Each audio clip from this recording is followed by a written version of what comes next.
শঙ্খনাদ করে গীতা পাঠ হচ্ছে, ঠিক আছে, আপনারা যত খুশি গীতা পাঠ করুন, আপত্তি নাই। কিন্তু একটা গরিব মানুষ, সে সেখানটায় বিক্রি করতে হয়েছে প্যাটিস, তার প্যাটিসের মধ্যে চিকেন ছিল, তাকে মারার অধিকার কারণ নেই। দেখুন, আমাদের বাংলার, আমরা রুচিশীল বলে দাবি করতাম, আজ বাংলায় আমরা দেখাতে পেরেছি ভারতবর্ষকে আমরা সেই রাজনৈতিক রুচি, সেই মানসিকতা, সেই ঔদার্য, সেই আমাদের শিক্ষা সংস্কৃতি সবকিছুকে আমরা বিসর্জন দিয়ে দিয়েছি, সবকিছুকে বিসর্জন দিয়ে দিয়েছি আমরা। মন্দির মসজিদ এই বাংলায় কোনোদিন কোনো নির্বাচনের হাতিয়ার ছিল না। এগুলো রিসেন্ট ফেনোমেনা, বিশেষ করে 2014 পরের ফেনোমেনা, পোস্ট 2014 ফেনোমেনা মন্দির মসজিদ। তার আগে ভারতবর্ষের অন্য জায়গায় নিশ্চয়ই ছিল, বাংলায় কিন্তু সেগুলো ছিল না। 2011 আগে পর্যন্ত আমরা তো ভোট করেছি, আমরা কোনোদিন এখানে মন্দির মসজিদটি কখনো ভোট আমরা করিনি। ভারতবর্ষের অন্য প্রান্তে কি জানি না, পশ্চিমবঙ্গের কথা বলছি আমি, 2011 সালে এই সরকার আসার আগে পর্যন্ত, প্রি 2011 এটা ছিল না। এই ফেনোমেনা পোস্ট 2011 আরো বেশি করে অ্যাকিউট হয়েছে পোস্ট 2014, অর্থাৎ 2014 সালের পর, 2011 সালের পর যখন এই সরকার আর দিল্লিতে বিজেপি সরকার এসছে, তখনই দেখুন সারা দেশ জুড়ে এবং সেই সঙ্গে সঙ্গে বাংলাতেও নির্বাচনের আগে হিন্দু মুসলমানের বিভাজন, মন্দির মসজিদ নামে ভোট, এগুলো শুরু হয়েছে।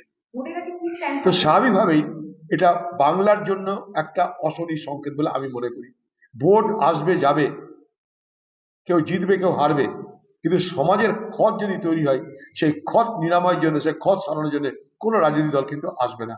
এখানকার সমাজের সকলকে আমাদের একসঙ্গে থাকতে হবে। সেই জায়গাটা দাঁড়িয়ে রাজনৈতিক দলগুলো আজকে যেটা করছে, সেটা দায়িত্বহীনতার পরিচয় দিচ্ছে। শঙ্খনাদ করে গীতা পাঠ হচ্ছে, ঠিক আছে, আপনারা যত খুশি গীতা পাঠ করুন, আপত্তি নাই। কিন্তু একটা গরিব মানুষ, সে সেখানটায় বিক্রি করতে হয়েছে প্যাটিস, তার প্যাটিসের মধ্যে চিকেন ছিল, তাকে মারার অধিকার কারণ নেই। তার প্যাটিস আপনাদের খেতে বলেনি? যারা আপনার শঙ্খ বাজাচ্ছিলেন তাদেরকে সে বলেনি, ভাই শঙ্খ বাজানোর পর আমার প্যাটিস খেয়ে যাও, আমার চিকেন প্যাটিস খেয়ে যাও?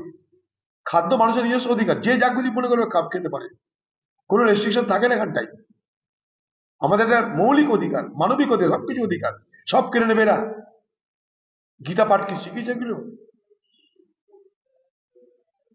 বাংলার এই বাতাবরণকে দূষিত করা হচ্ছে এই রাজনৈতিক আবহে। এটা আমাদের সকলের জন্য অত্যন্ত দুশ্চিন্তার কারণ, উদ্বেগের কারণ বলে আমি মনে করি। সংখ্যালঘু বঞ্চনার সুর শঙ্খনাদ করে গীতা পাঠ হচ্ছে, ঠিক আছে, আপনারা যত খুশি গীতা পাঠ করুন, আপত্তি নাই। কিন্তু একটা গরিব মানুষ, সে সেখানটায় বিক্রি করতে হয়েছে প্যাটিস, তার প্যাটিসের মধ্যে চিকেন ছিল, তাকে মারার অধিকার কারণ নেই। দেখুন, আমাদের বাংলার, আমরা রুচিশীল বলে দাবি করতাম, আজ বাংলায় আমরা দেখাতে পেরেছি ভারতবর্ষকে আমরা সেই রাজনৈতিক রুচি, সেই মানসিকতা, সেই ঔদার্য, সেই আমাদের শিক্ষা সংস্কৃতি সবকিছুকে আমরা বিসর্জন দিয়ে দিয়েছি, সবকিছুকে বিসর্জন দিয়ে দিয়েছি আমরা। মন্দির মসজিদ এই বাংলায় কোনোদিন কোনো নির্বাচনের হাতিয়ার ছিল না। এগুলো রিসেন্ট ফেনোমেনা, বিশেষ করে 2014 পরের ফেনোমেনা, পোস্ট 2014 ফেনোমেনা মন্দির মসজিদ। তার আগে ভারতবর্ষের অন্য জায়গায় নিশ্চয়ই ছিল, বাংলায় কিন্তু সেগুলো ছিল না। 2011 আগে পর্যন্ত আমরা তো ভোট করেছি, আমরা কোনোদিন এখানে মন্দির মসজিদটি কখনো ভোট আমরা করিনি। ভারতবর্ষের অন্য প্রান্তে কি জানি না, পশ্চিমবঙ্গের কথা বলছি আমি, 2011 সালে এই সরকার আসার আগে পর্যন্ত, প্রি 2011 এটা ছিল না। এই ফেনোমেনা পোস্ট 2011 আরো বেশি করে অ্যাকিউট হয়েছে পোস্ট 2014, অর্থাৎ 2014 সালের পর, 2011 সালের পর যখন এই সরকার আর দিল্লিতে বিজেপি সরকার এসছে, তখনই দেখুন সারা দেশ জুড়ে এবং সেই সঙ্গে সঙ্গে বাংলাতেও নির্বাচনের আগে হিন্দু মুসলমানের বিভাজন, মন্দির মসজিদ নামে ভোট, এগুলো শুরু হয়েছে। তো স্বাভাবিকভাবেই এটা বাংলার জন্য একটা অশনি সংকেত বলে আমি মনে করি।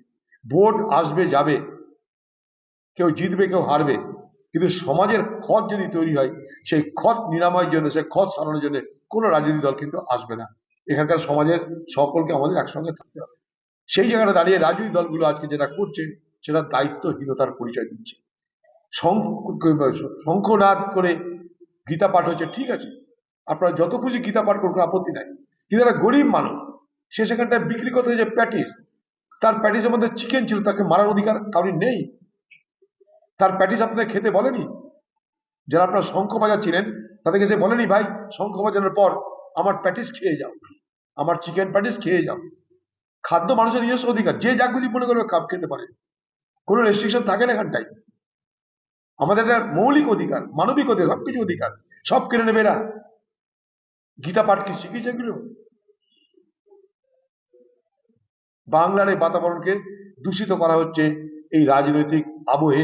এটা আমাদের সকলের জন্য অত্যন্ত দুশ্চিন্তার কারণ, উদ্বেগের কারণ বলে আমি মনে করি।